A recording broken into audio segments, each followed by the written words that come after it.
politics messes with your job. Yeah. I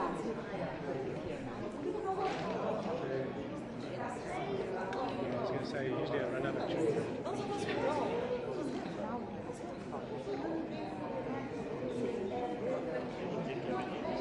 Everything's okay.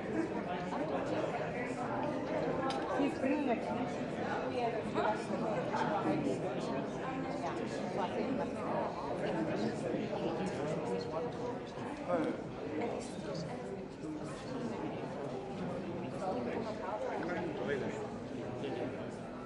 So if I take time to make good shots as opposed to just grab the shots and actually throw it at you.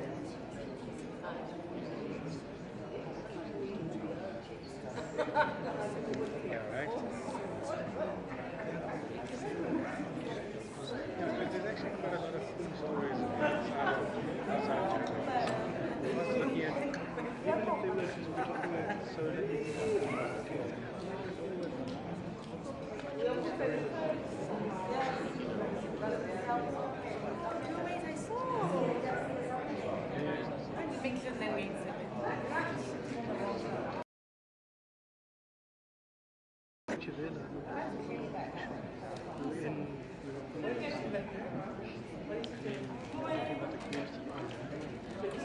specifically about illegal anti-shacks and stuff. What's this thing produced one of these guys? Those guys have that solar on the top of their roof. You got the... I know. The guys that make that powerful run towards basically. You're right.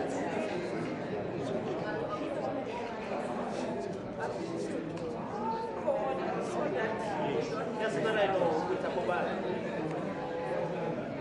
Now you know mine. They had to finally give I'm so glad because I want to kind of do the same thing one day last.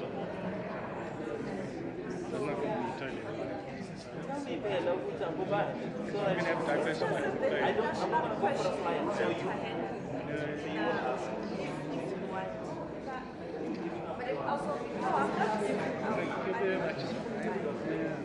I mean, it didn't affect too much to get all that nickel I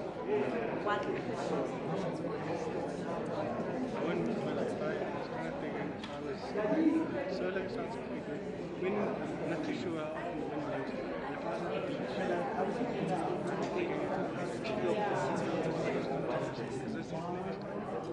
when you give your so the agreement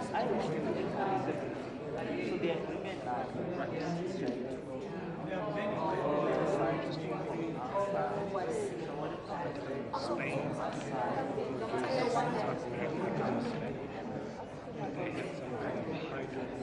Ukraine, yeah. Over-exceeded its abilities. It's just constantly smashing around. You're never going to lose that. If the ocean dries up and the wind is moves.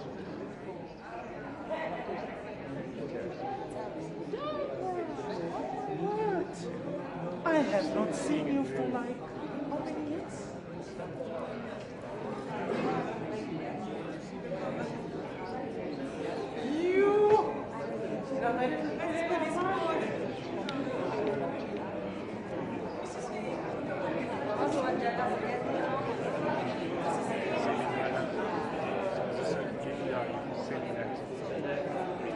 Some colourful pictures.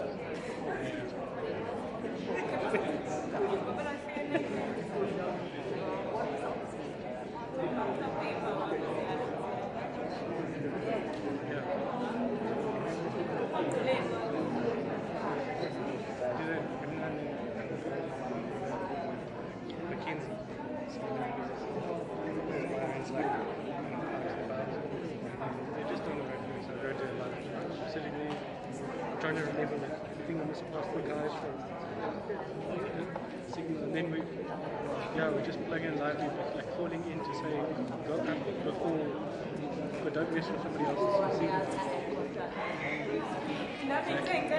it like once every 3 months.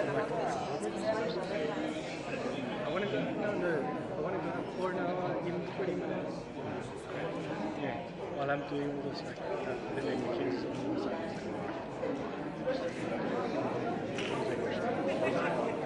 No. We're from 12. Don't worry. So it's 11:30. You're okay.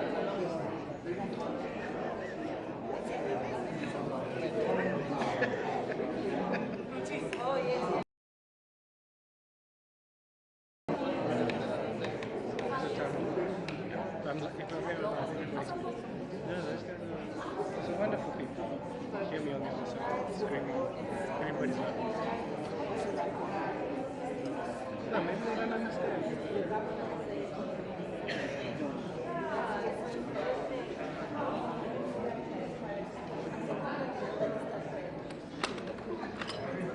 Yes.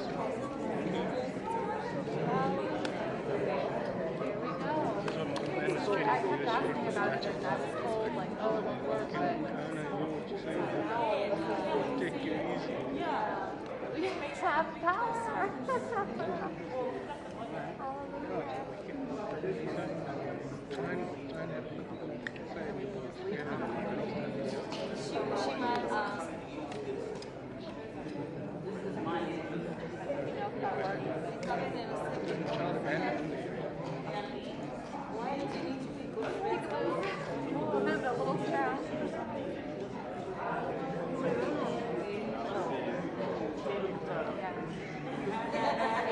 Charging though?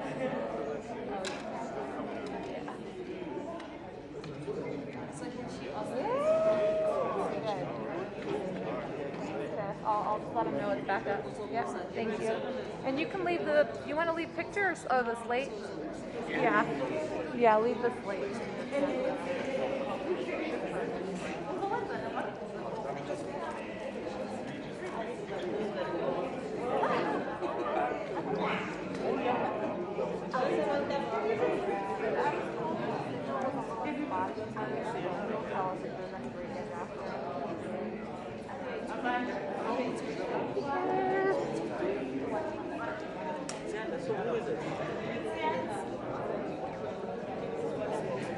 Yeah. Okay, so it gives you.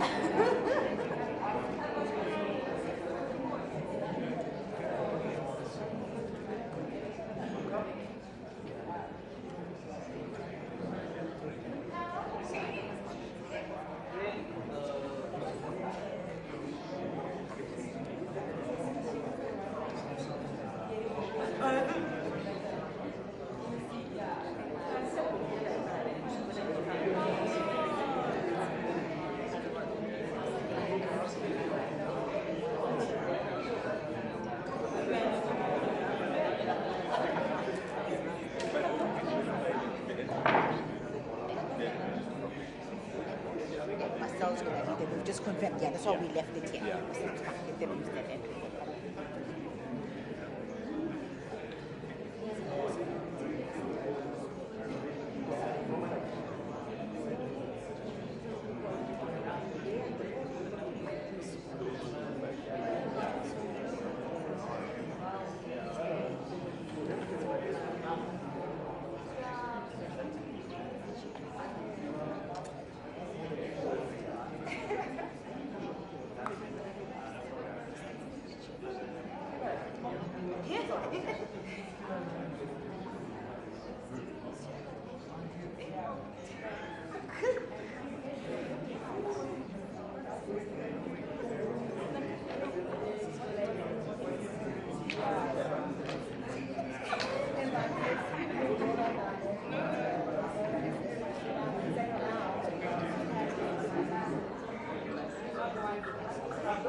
get the exterior, and then I'll sit there, see, go into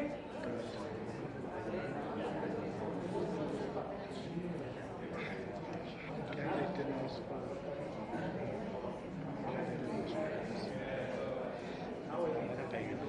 just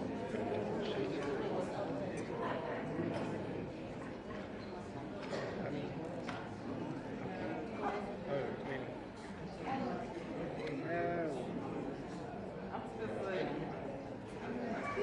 Tomorrow night, I might have some edits to do.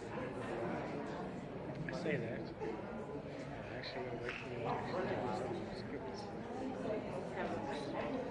Yeah. And then I say, not that they take them to they pick two. But the day I have, this is a good day to read it. They're not ready on their side. And then it will be a hurry. And on the last day, I'm like, edit's ready. Screw you, we'll this thing to you first.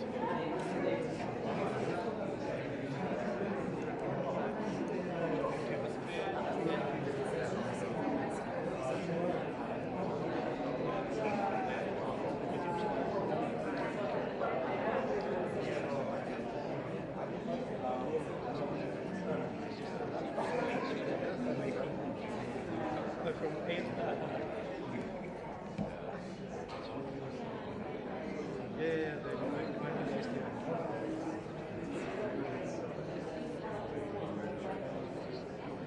At the same time, I think maybe they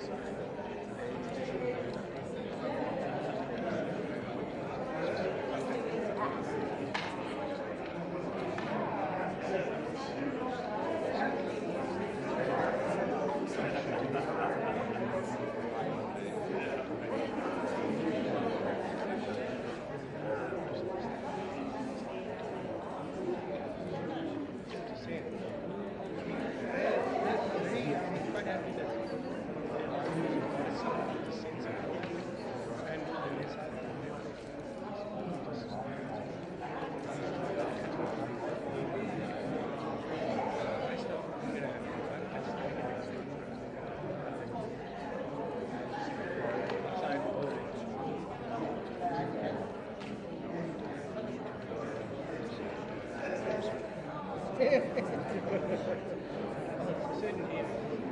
It's only where the Chinese are.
Like you're back there.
Like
Just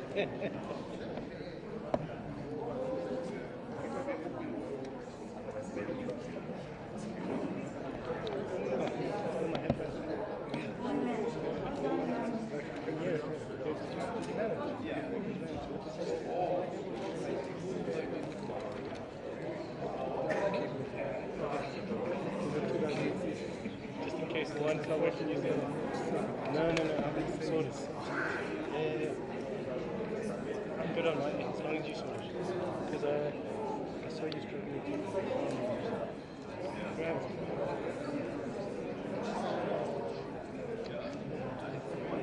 Are they coming?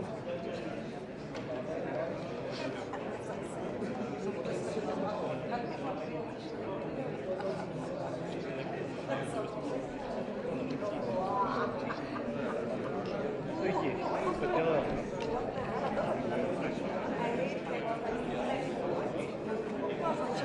Media center.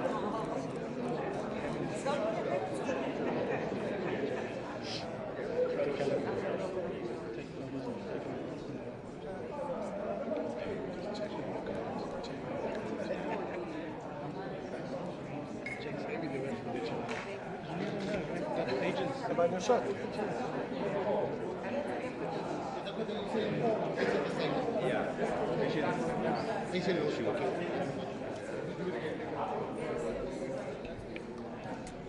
Good afternoon, ladies and gentlemen, colleagues. We are about to start. If you could get ready, camera people, you can test with me. I'm a little bit dark, but do your white balance. No, go home. Go home. I told him to go and I was testing take the a break. sound. I'm going. Sounds good? See, I'm drinking. Is it alright? I don't think I'm drinking. I'm taking one or two. Are we ready? Are they coming from that door? Yeah. You know anything? I'm going to shoot wide. I will push any wide.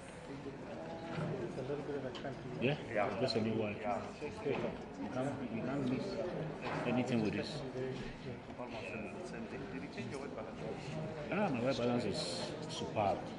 Easy. What did you get? See? Yeah.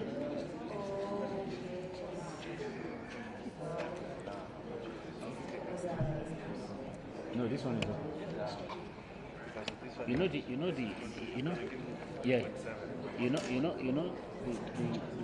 What I get is not what you get.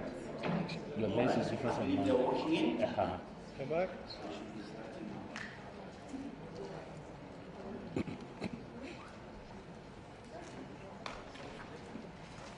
This is good.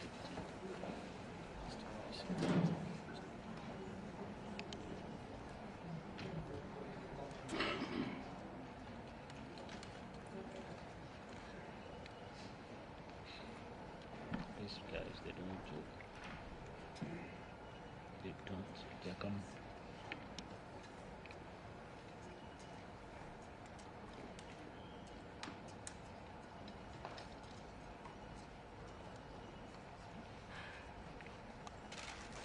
They don't joke.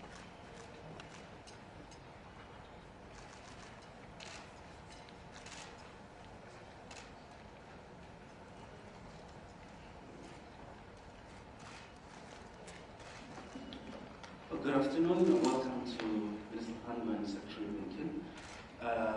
We are going to start with our press conference. My colleague and I will be facilitating. Minister Pando and Secretary Blinken will make statements, after which we will take questions. The agreement is that we will take questions from the South African side and the American side, and then we'll be concluding. Thank you for your cooperation. You're a good crowd. Minister Pan? Would you prefer the ministers to speak from here or from where they're sitting? Camera people? It's fine there. It's fine there. Yeah? Excellent.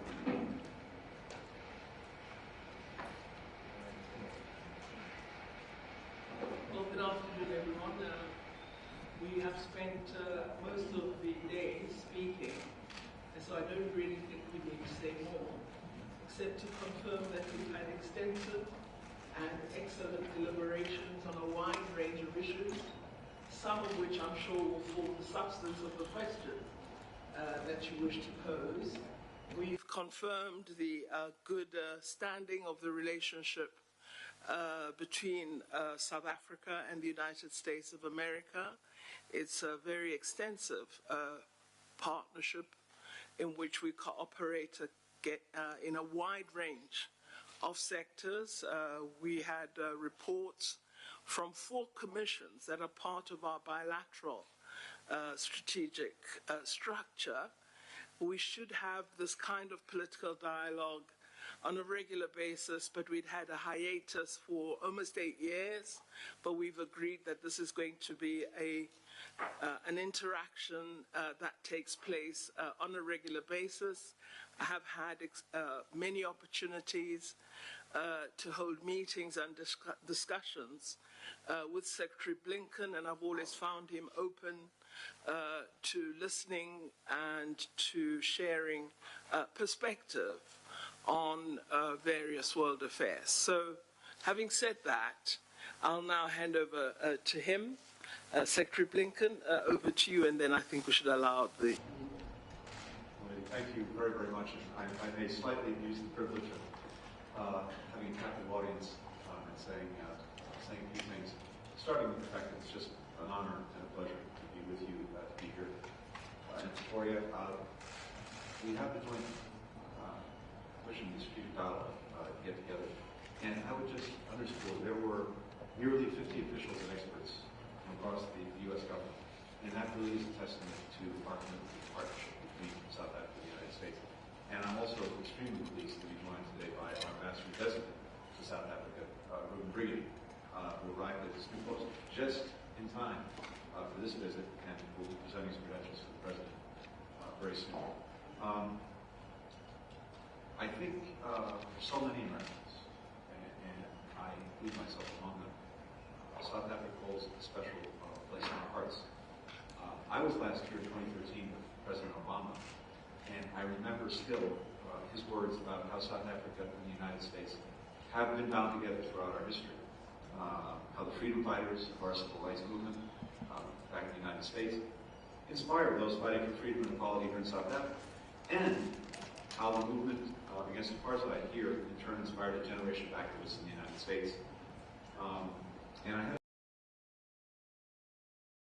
had yesterday, those of you who were with us at the Hector Peterson Museum in Soweto, honoring the 12-year-old boy who was killed by police in 1976 during anti-apartheid protests. His remarkable sister, Antoinette, met us at the museum, and one of the things she talked to me about was how badly her brother wanted an education for himself, for her, for all the children in the community. Hector and others died for something every child everywhere is entitled to. That profound wrong galvanized global action in support of justice and equality. Another demonstration of how what happens in South Africa reverberates well beyond South Africa, indeed around the world. And still today, as 2 great constitutional democracies, our countries face the challenge of ensuring that all of our people can participate fully and freely in our political systems and have equal access to justice and economic opportunity. And here, too, I think our countries can learn from each other and, I hope, make progress together.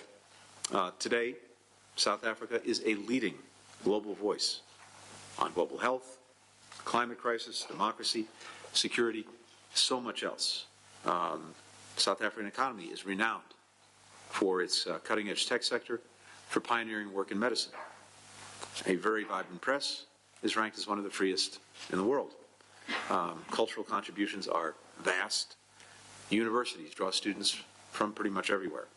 In short, what happens here, and the reason we're here, is because what happens in South Africa really does shape the world. And that's why we're so committed to this partnership, because fundamentally we believe that together we can deliver more progress for the people of our two countries and many others across a whole range of issues that matter most to their lives and their futures. So we had the strategic dialogue this morning, and I won't go through it in detail. We talked a little bit about it with all of you present at the start. I think you know that it covers the 4 areas that President Ramaphosa and President Biden laid out after their conversation earlier this year: health, climate, infrastructure, trade, issues that are critical to the well-being of our countries, to their security, to the strength of our economies, but especially to the well-being of our people. So a number of things came out of this that I know we will put out and summarize in each of these areas. So I won't belabor that for today.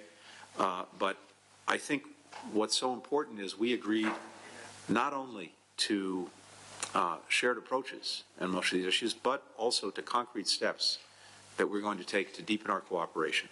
And the Minister and I talked about the importance not only of trying to forge a shared perspective, but actually implementing what we say and holding ourselves accountable to the progress that we've agreed to make. So I think that's the most important thing coming out of today. Let me just add quickly that beyond our bilateral relationship, which is what the strategic dialogue focused on, our countries are poised to drive progress together across the region and around the world.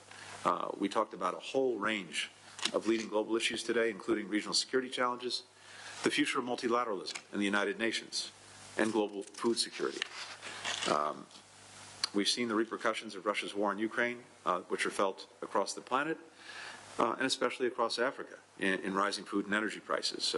We've supported the efforts by the United Nations and Turkey to broker a deal so that Ukraine can start shipping all of the agricultural commodities that have been held back by Russia blocking their export, and we're committed to helping as many people as possible suffering from rising food insecurity. Since the Russian aggression began, we have provided $5.5 billion in food aid worldwide.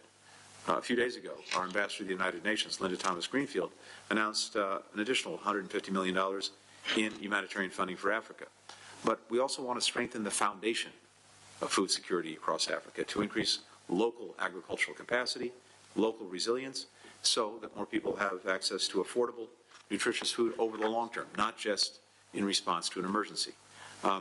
Finally, a little bit later today, I'm going to have an opportunity to speak to our broader approach to sub-Saharan Africa. For now, let me just say this. Across all of the work that we're doing together, what we seek most of all is a true partnership between the United States and Africa. We don't want an imbalanced or transactional relationship. And a stronger partnership with Africa is not about trying to outdo anyone else. We've all heard that narrative, that South Africa and the continent as a whole are the latest playing field in a competition between great powers. That is fundamentally not how we see it. It's not how we'll advance our engagement here. The truth is, South Africa is a powerful, dynamic country, helping write the future of the region and the world. We know in the United States that by working together in the spirit of a true partnership, we can advance a whole host of mutual interests and the collective interest. We can do good for our people, we can do good for our countries, we can do some good for the world. So that's really what today is about, and that's what we want this relationship to be about. Thank you. Thank you very much, Excellencies. We will now take a question from the SABC's foreign editor, Ms. Sophie Mokoena. There's a roving microphone in front of you. Please go ahead. Thank you. My name is Sophie Mokoena from the South African Broadcasting Corporation. Secretary of State and Minister, you spoke about world affairs. As we speak, the war in Ukraine, South Africa and the US holding different views. And then you have a situation in the Middle East, the Gaza conflict. We saw what happened a few days ago. And finally, in Asia, the visit of the Speaker of the US, Nancy Pelosi, to Taiwan has also caused a major tension between the US and China. What is it that both countries can do in maintenance of peace and prosperity, looking at these three issues? And finally, the elections in Kenya, your message on the eve of the elections, the biggest economy in East Africa? Lady, would you like me to start? Yeah. There's a lot there. Let me see if I can. First of all, on the eve of elections, we and I think everyone in the region and beyond is watching to see that they go forward peacefully, freely, openly, and that's certainly our expectation. Let me try and put this in broader context, because in our conversations that we've had over many months, but also that we had today, there's a fundamental agreement between us, and that is that this is a time of tremendous challenge across a whole host of issues that are affecting our people. Obviously COVID, also climate change, also the impact of new technologies on all of our lives. And the shared desire that the United States and South Africa have is to focus our energies, our attention, our resources, our time to engaging these issues. That's what I think our people expect, and that's what we prefer to be doing. So we don't see conflict anywhere. We did not want the Russian aggression against Ukraine. We tried very hard to diplomatically to ward it off, because that's not how we want to be spending our time. And similarly, the reaction now by China with regard to Taiwan and the military actions it's taken, allegedly in response to the peaceful visit of a member of our Congress, that too doesn't help things, nor does the fact that China has said it's ceasing cooperation with the United States on dealing with climate change.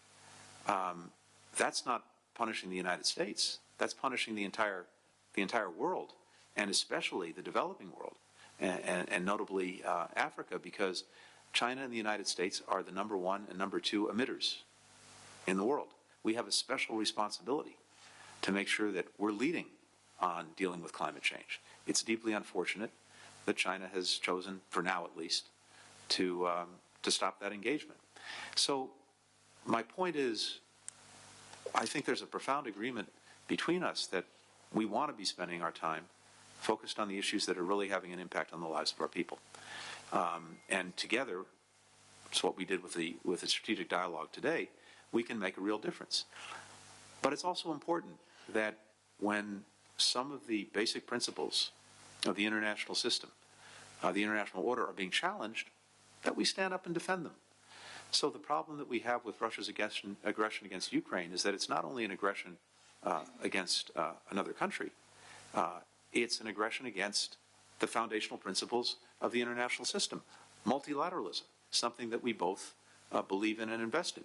The United Nations Charter, which puts at its heart the sovereignty and independence of nations.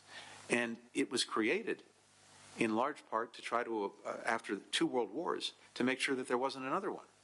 And the basic principles that it established were designed to do that. But if we allow a big country to bully a smaller one, to simply invade it and take its territory, then it's going to be open season, not just in Europe, but around the world. And we'll have repercussions here and repercussions everywhere, which is why we've felt it important to stand up for those principles. And we hope see, as the Ukrainian president has said, this resolved diplomatically over time. But meanwhile, we have to defend the proposition that Ukraine's sovereignty and independence matter. They matter to Ukrainians, but they also matter to the world. On the Middle East, I'll just say that we're pleased to see that there is apparently a ceasefire now, and I want to note the important role that Egypt has played in helping to achieve that. We've talked about this a lot over these months and again today. It's very important that all of the parties also find ways to pursue peace, to pursue a resolution of their differences.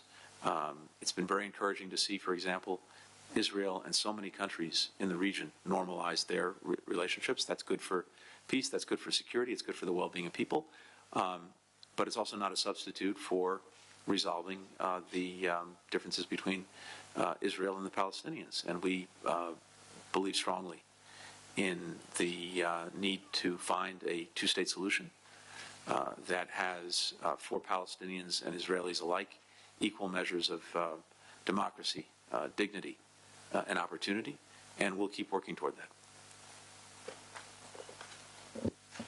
Thank you very much, Tony, and thank you, Sophie.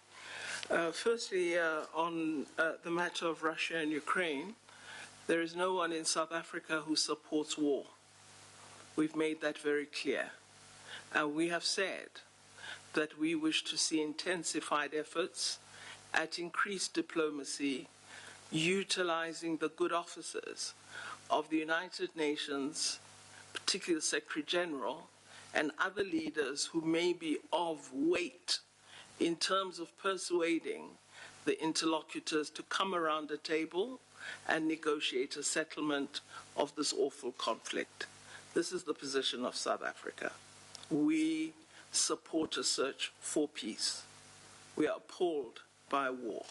We abhor war because it brings untold suffering, which is something we experienced under apartheid. So this is the position that we have.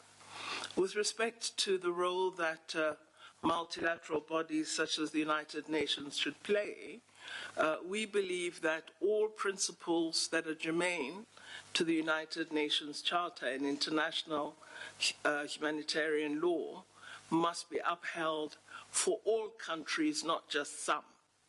Just as much as the people of Ukraine deserve their territory and freedom, the people of Palestine deserve their territory and freedom. And we should be equally concerned what's happening as we are with what's happening to the people of Ukraine. We've seen an even-handed approach of international law, and we encourage that the world should have greater attention to ensuring that we are equal to everybody. This has been a concern, and this is what at times leads to cynicism about international bodies and a lack of belief in their ability to protect the weakest and most marginalized. We have to change that belief and cynicism and ensure that all international institutions treat all human beings in a fashion that shows them whether we are ICC, ICJ, UN Security Council, G20, EU, whoever we are, we will protect. This is important.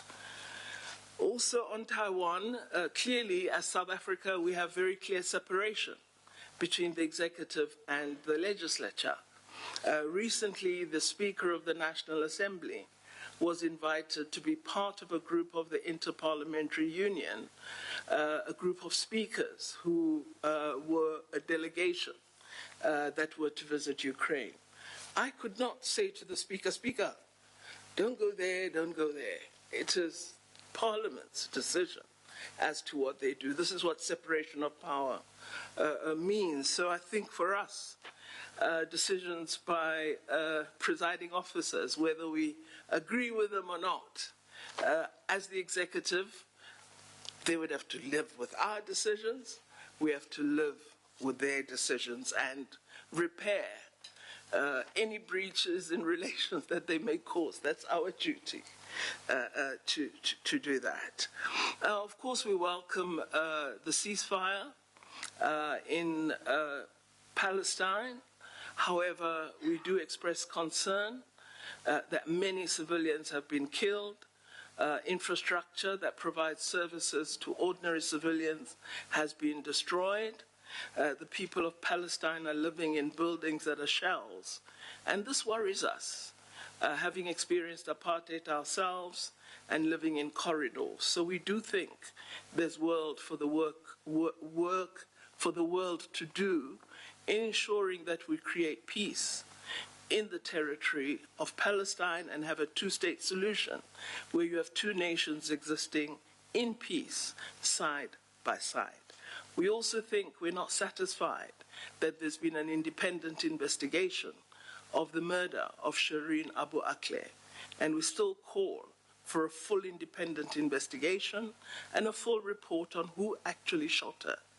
Because you can't say bullets shot a person. It's an individual who wields the gun, and we need to get to the truth of that. This is what would show that we are truly committed to being honest and even-handed toward all people, and in particular toward media practitioners who must be given the security to practice their craft. On the elections in Kenya, we've been very pleased that thus far the campaign up to its end yesterday seemed to have been largely peaceful. We hope that the election which occurs on our Women's Day in South Africa, that it will result in a stable, free and fair election. We wish the people of Kenya well in this process. We recall the last election, and we are hoping that tomorrow everyone will be able to exercise their democratic right to vote in a condition of peace and security.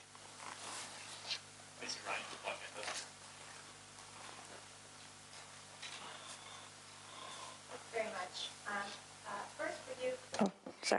First for you, Minister Pandor, the U.S. government has been adamant, as Secretary Blinken just reinforced, that it is not asking African nations to choose between Russia and China and the West.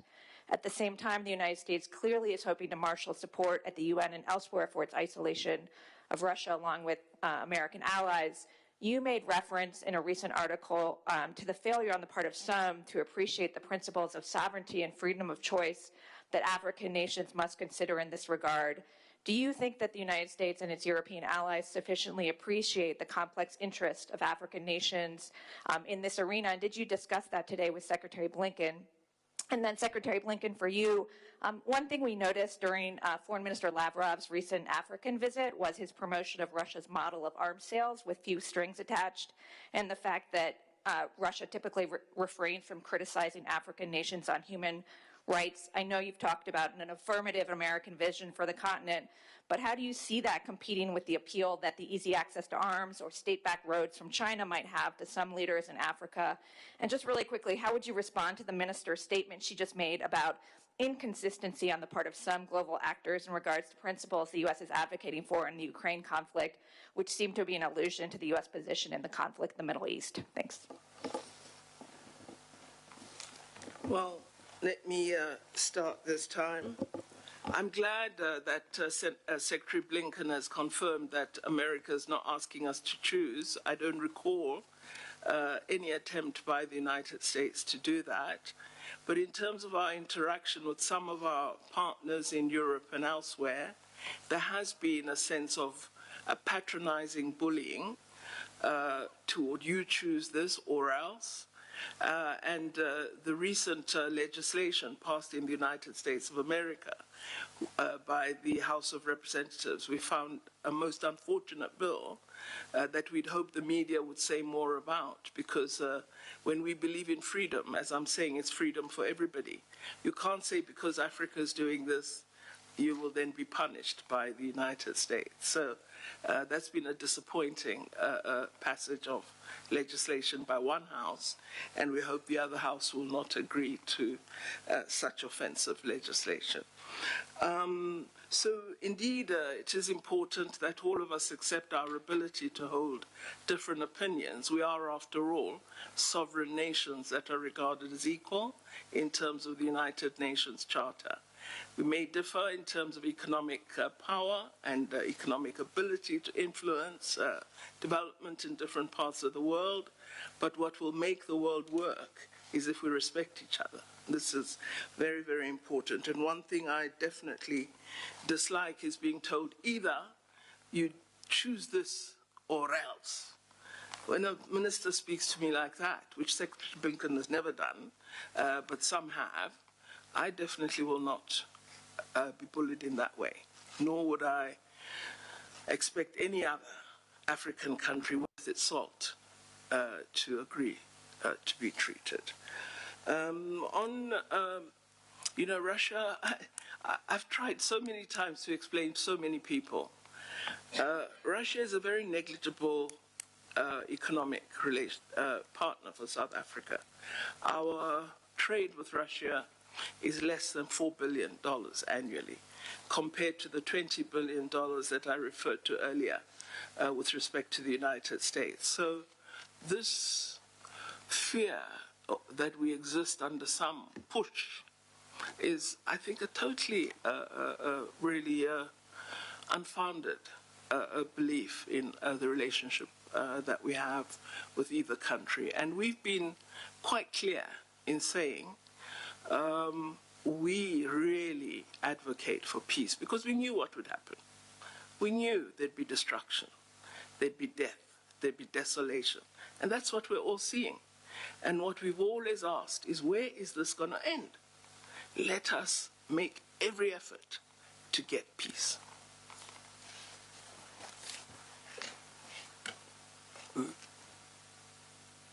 I think the most important point I would want to emphasize is what the lady just touched on, and also what you noted in your question, which is, first, as we're here in South Africa, we'll be going on to the DRC and Rwanda.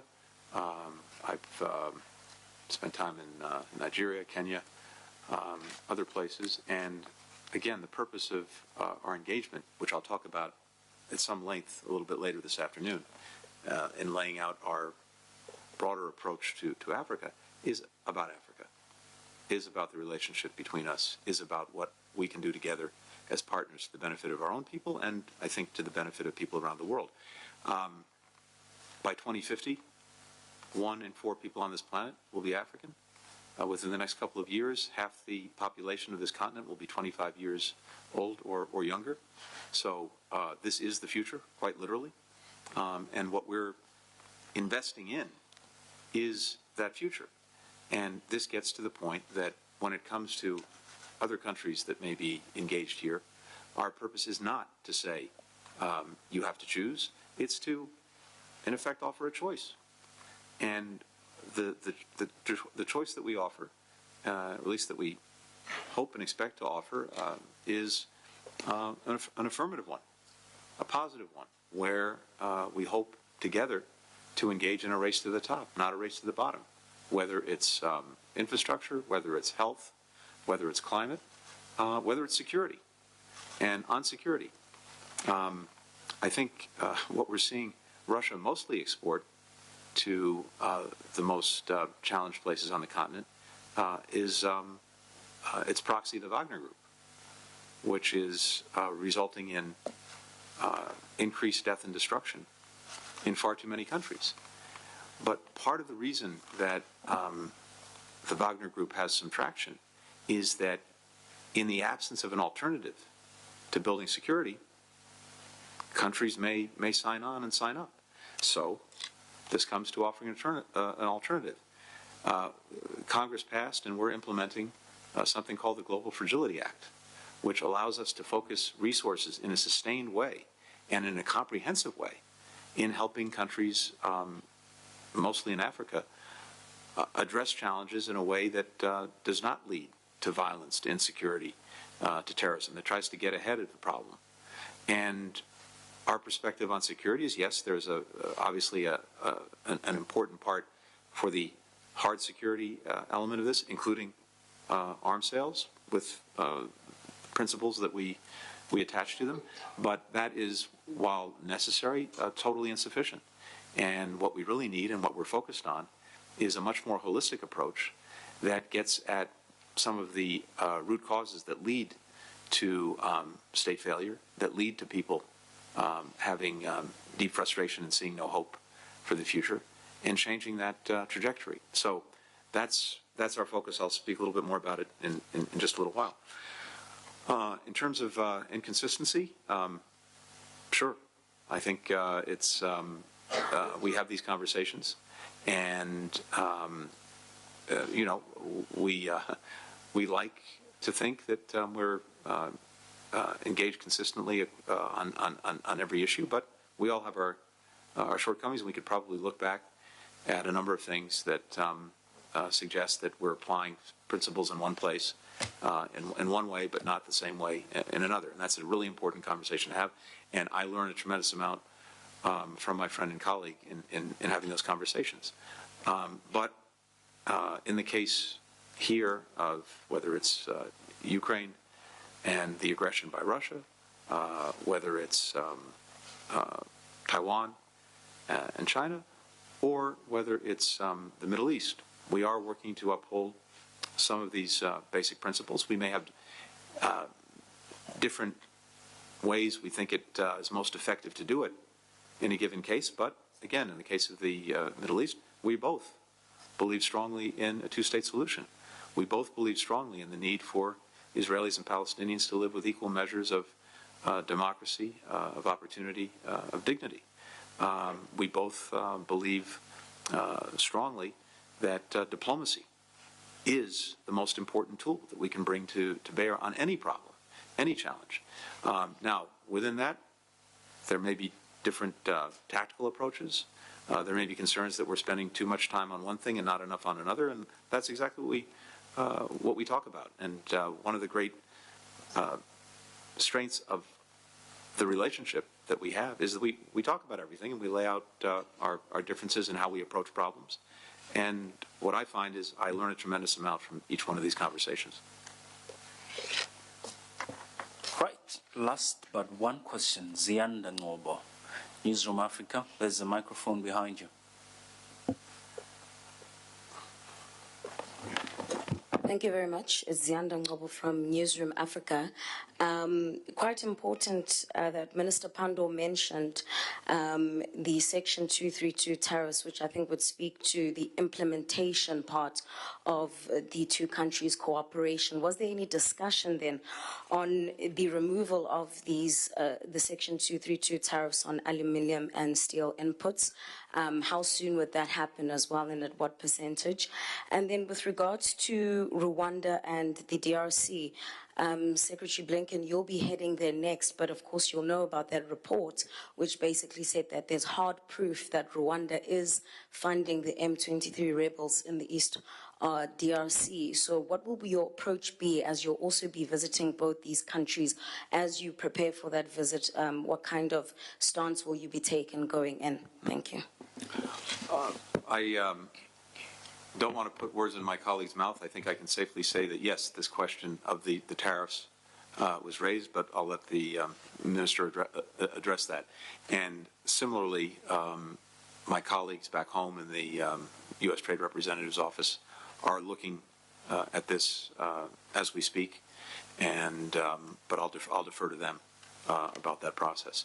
I also don't want to get ahead of the visit to the DRC and to Rwanda, except to say that I think there are deep concerns about the violence that we've seen, about the potential for that getting worse and spreading in Eastern Congo. And there's a shared determination to see if, through our own diplomacy, in coordination with other partners, we can help reduce the tension, reduce the violence, and help put these countries on a path to both resolving their differences, but also looking at what steps can be taken to actually address the well-being of the people who live particularly in Eastern Congo, and to make sure that we're focused on that. But I'll have a lot more to say about this in the next couple of days. Thank you. Edward Wong, New York Times.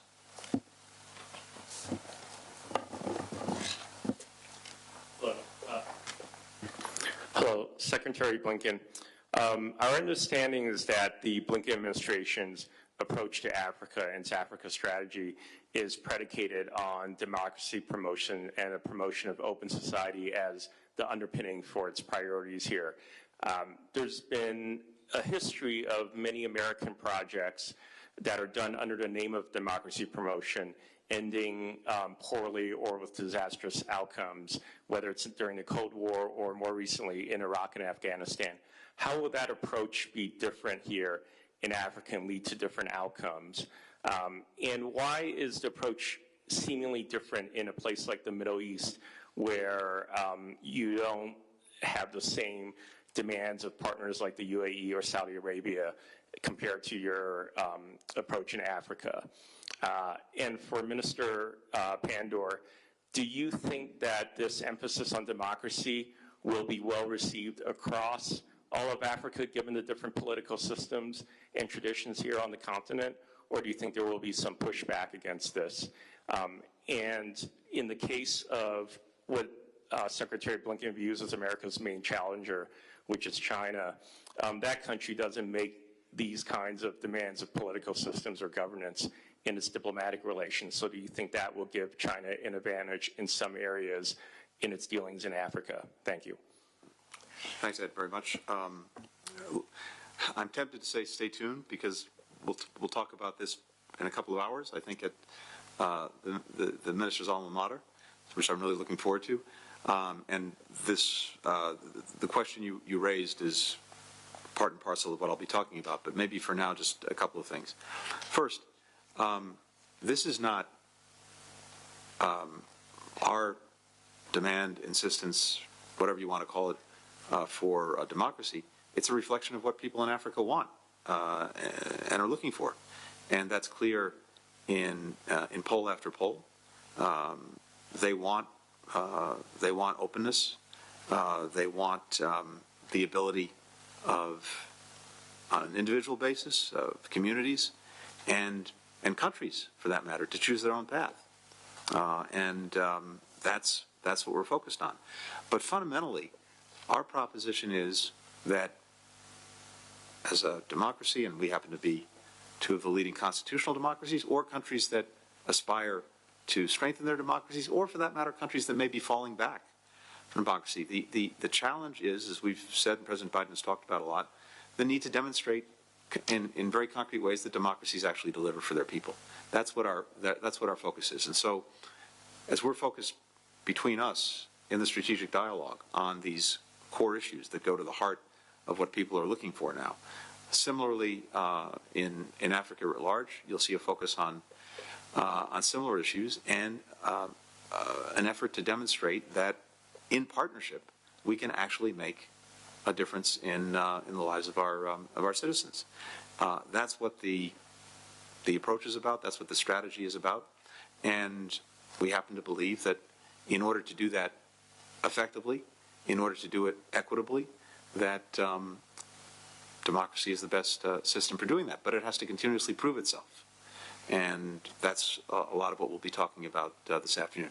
So let me leave it there for now and just ask you to stay tuned, and we'll come back to it in a few hours. Thank you very much for the question. I think that when you approach a strategy, you need to think very carefully about the kinds of tactics that you would utilize. So the overall strategic intention might be to advocate for democracy and support its presence on the African continent. However, if your tactic is to approach African countries and say that, listen, you must be democratic, and use our model, it works. I think it's bound to lead to some failure. I do agree with Tony that all countries and peoples deserve the right to exercise their civil and political rights.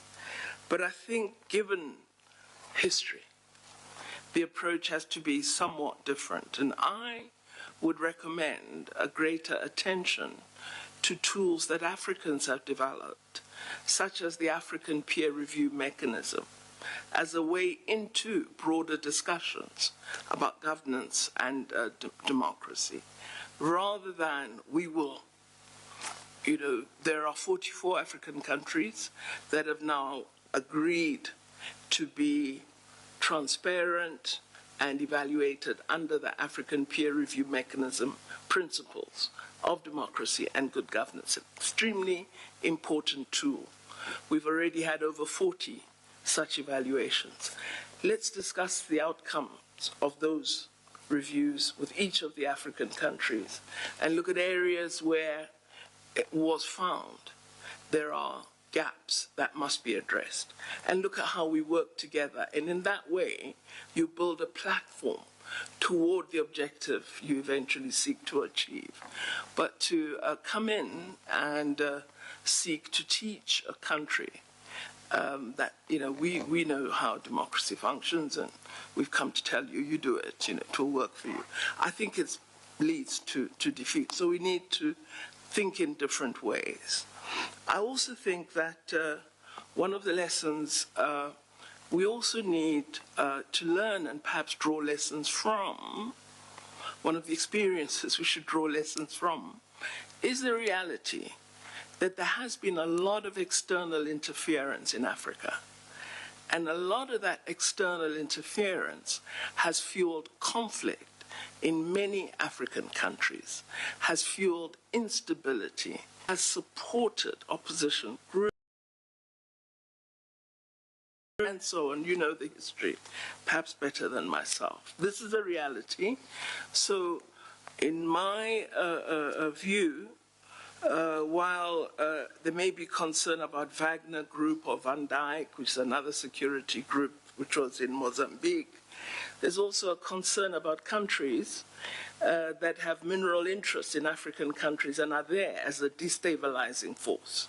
So I think we need to look at the full plethora of problems that give rise to insecurity, bad governance, and the absence of democracy on the African continent. It's not a one-country problem. It's a world phenomenon which results from Africa's rich mineral wealth that has made it a significant target of external players that don't always have the interests of Africa at heart. Countries are free to establish relationships with different countries. African countries that wish to relate to China, let them do so, whatever the particular form of relationships would be. We can't be made party to a conflict between China and the United States of America. And I may say it does cause instability for all of us because it affects the global economic system. We really hope that the United States and China will arrive at a point of rapprochement where all of us can look to economic development and growth for all our countries, because that's extremely important for all of us. And these are two great powers, the two biggest economies in the world. They've got to find a way of working together to allow us to grow. Thank you, Your Excellencies. Thank you, everyone.